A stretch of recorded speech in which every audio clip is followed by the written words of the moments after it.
Di sebuah tepian laut yang memisahkan dua benua, berdirilah seorang panglima dengan pasukan yang jauh lebih kecil dari musuhnya. Namanya Tariq bin Ziyad.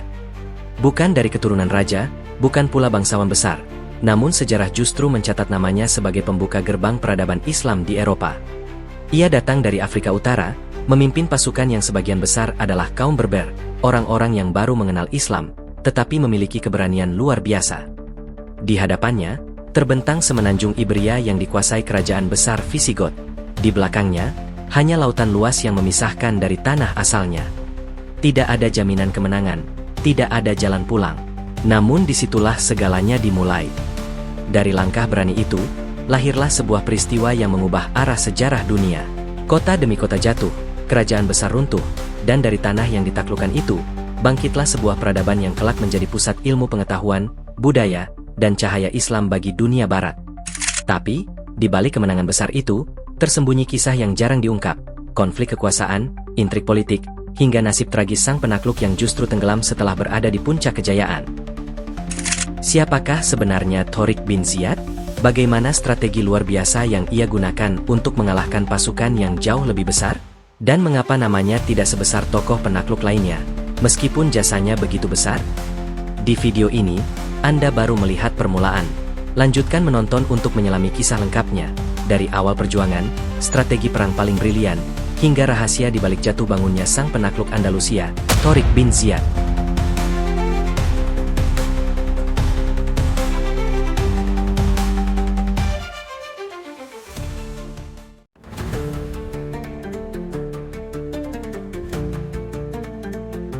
Tariq bin Ziyad merupakan salah satu tokoh militer paling berpengaruh dalam sejarah peradaban Islam, khususnya dalam ekspansi Islam ke wilayah Eropa Barat. Nama lengkapnya sering disebut sebagai Tariq bin Ziyad al-Laisi, meskipun terdapat perbedaan pendapat di kalangan sejarawan mengenai nasab dan asal-usul etnisnya. Sebagian besar sumber klasik menyebut bahwa ia berasal dari suku Berber di Afrika Utara, sebuah kelompok etnis yang pada masa itu baru saja masuk Islam dan menjadi bagian penting dalam kekuatan militer Islam di wilayah Maghrib atau Maroko. Kehidupan awal Tariq tidak banyak terdokumentasi secara rinci, sebagaimana lazimnya tokoh-tokoh militer pada masa awal Islam yang bukan berasal dari kalangan bangsawan Arab. Namun, justru dari keterbatasan data tersebut dapat dipahami bahwa Tariq adalah sosok yang meniti karirnya melalui kemampuan dan dedikasi, bukan warisan kekuasaan. Ia tumbuh di lingkungan yang keras, di mana keberanian, ketahanan fisik, dan kecerdasan strategi menjadi bekal utama dalam bertahan hidup. Pada masa itu, wilayah Afrika Utara berada di bawah kekuasaan dinasti Umayyah yang berpusat di Damaskus. Proses Islamisasi di kawasan tersebut berjalan secara bertahap, seringkali melalui kombinasi antara dakwah dan ekspedisi militer. Tariq termasuk generasi awal kaum Berber yang menerima Islam dan kemudian bertransformasi menjadi bagian dari kekuatan militer Islam. Hal ini menunjukkan bahwa Islam tidak hanya menjadi agama, tetapi juga sistem sosial yang membuka peluang mobilitas bagi siapapun yang memiliki kemampuan. Peran penting dalam kehidupan Tariq adalah hubungannya dengan Musa bin Nusyair, gubernur wilayah Afrika Utara yang ditunjuk oleh Khalifah dinasti Umayyah. Musa dikenal sebagai pemimpin yang cakap dan memiliki visi ekspansi yang luas. Di bawah kepemimpinannya, banyak tokoh lokal seperti Tariq diberi kesempatan untuk berkembang. Musa melihat potensi besar dalam diri Tariq, terutama dalam hal kepemimpinan dan kemampuan militer, sehingga ia mengangkatnya sebagai salah satu komandan kepercayaannya. Sebagai seorang panglima muda, Tariq dikenal memiliki karakter yang tegas, disiplin, dan berani mengambil keputusan.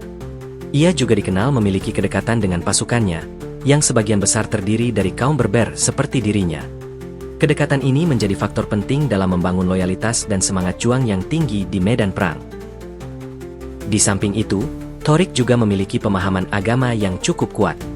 Ia tidak hanya dikenal sebagai prajurit, tetapi juga sebagai sosok yang memiliki kesadaran spiritual.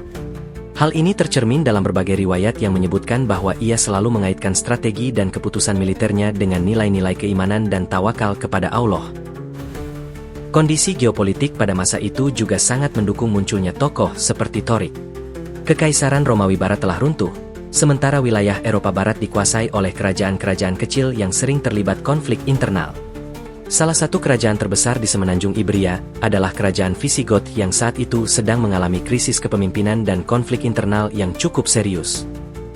Situasi inilah yang kemudian membuka peluang bagi ekspansi Islam ke wilayah tersebut. Namun, ekspansi ini tidak terjadi secara tiba-tiba.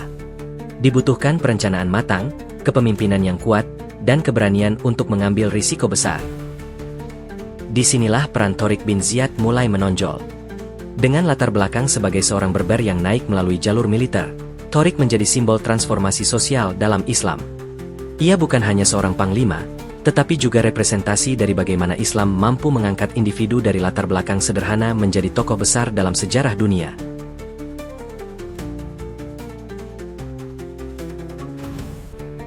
Perkembangan awal karir militer Tariq bin Ziyad tidak dapat dipisahkan dari proses transformasi besar yang terjadi di wilayah Afrika Utara pada akhir abad ke-7 dan awal abad ke-8.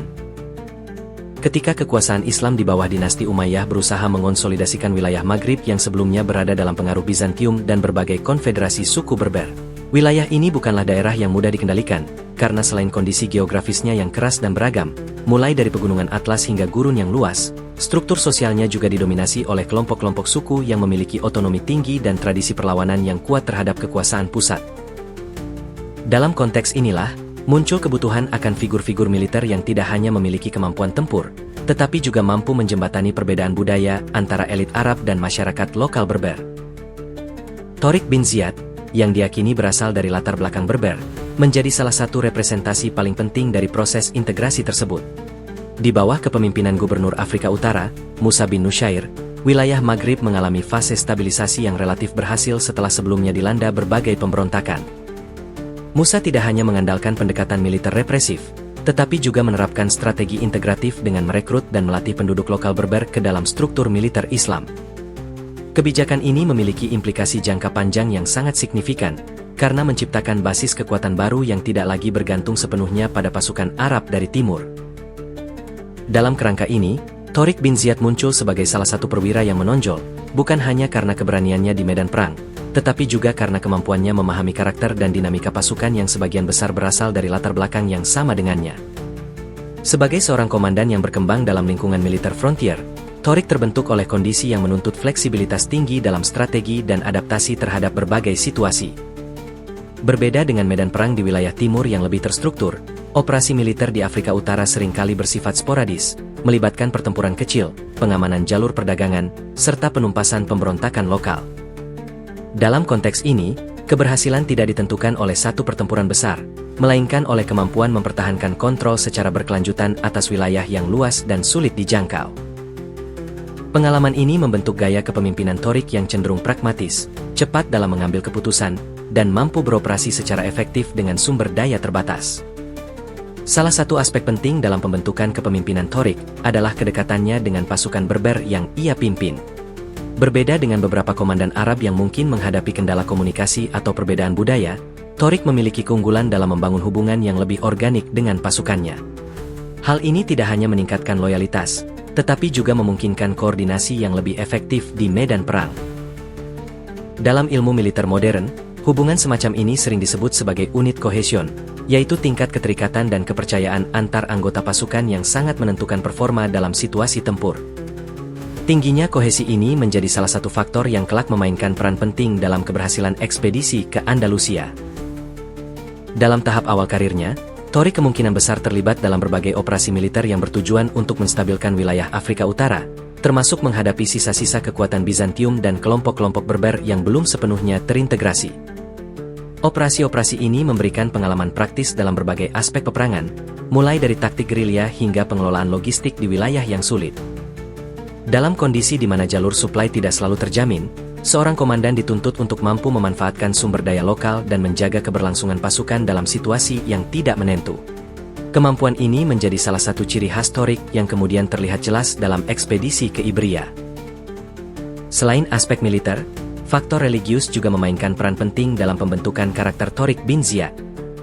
Sebagai bagian dari generasi awal Muslim di Afrika Utara, ia hidup dalam periode di mana Islam tidak hanya berfungsi sebagai sistem kepercayaan, tetapi juga sebagai kerangka moral dan sosial yang membentuk identitas kolektif. Dalam banyak riwayat, Tariq digambarkan sebagai sosok yang memiliki kesadaran spiritual yang kuat, yang tercermin dalam cara ia memotivasi pasukannya dan dalam pendekatannya terhadap peperangan. Dimensi ini memberikan kedalaman tambahan pada kepemimpinannya, karena ia tidak hanya memimpin dengan otoritas militer, tetapi juga dengan legitimasi moral yang diakui oleh pasukannya. Hubungan antara Tariq dan Musa bin Nusyair juga menjadi faktor penentu dalam perkembangan karirnya. Musa, sebagai gubernur yang memiliki visi ekspansi yang luas, membutuhkan komandan-komandan yang dapat dipercaya untuk melaksanakan operasi di lapangan. Dalam hal ini, Tariq tidak hanya dipandang sebagai bawahan, tetapi juga sebagai aset strategis yang memiliki potensi besar. Kepercayaan yang diberikan oleh Musa terlihat dari penunjukan Tariq sebagai pemimpin dalam berbagai operasi penting, termasuk misi-misi awal yang berkaitan dengan wilayah di seberang Selat Gibraltar. Penunjukan ini menunjukkan bahwa Tariq telah melewati proses seleksi yang ketat dan dianggap memiliki kapasitas untuk menangani tugas dengan tingkat risiko tinggi. Sebelum ekspedisi besar ke Andalusia, terdapat indikasi bahwa telah dilakukan operasi-operasi kecil sebagai bentuk uji coba dan pengumpulan informasi. Salah satu operasi yang sering disebut dalam literatur adalah pengiriman pasukan kecil ke wilayah selatan Ibria untuk melakukan pengintaian dan menilai potensi penaklukan. Operasi ini tidak hanya bertujuan untuk mengumpulkan data, tetapi juga untuk menguji respons militer Visigoth terhadap ancaman eksternal. Keberhasilan misi-misi semacam ini memberikan dasar empiris bagi keputusan untuk melancarkan ekspedisi dalam skala yang lebih besar.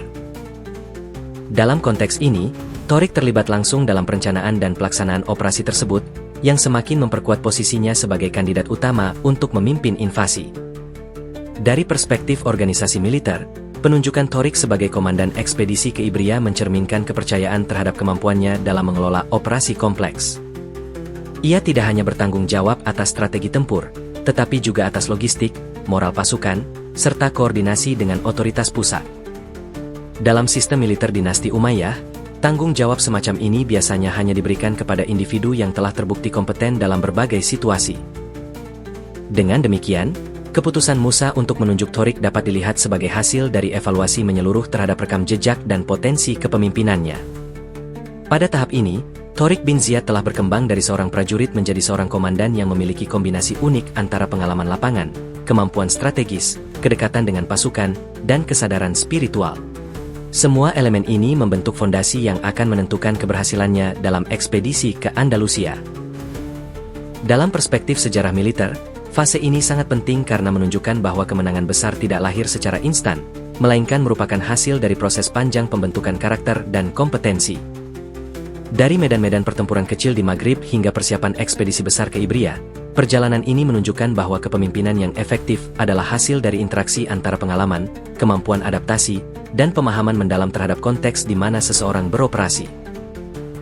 Tariq bin Ziyad, dalam hal ini, menjadi contoh nyata dari bagaimana seorang individu dapat berkembang menjadi tokoh besar melalui proses yang kompleks dan berlapis.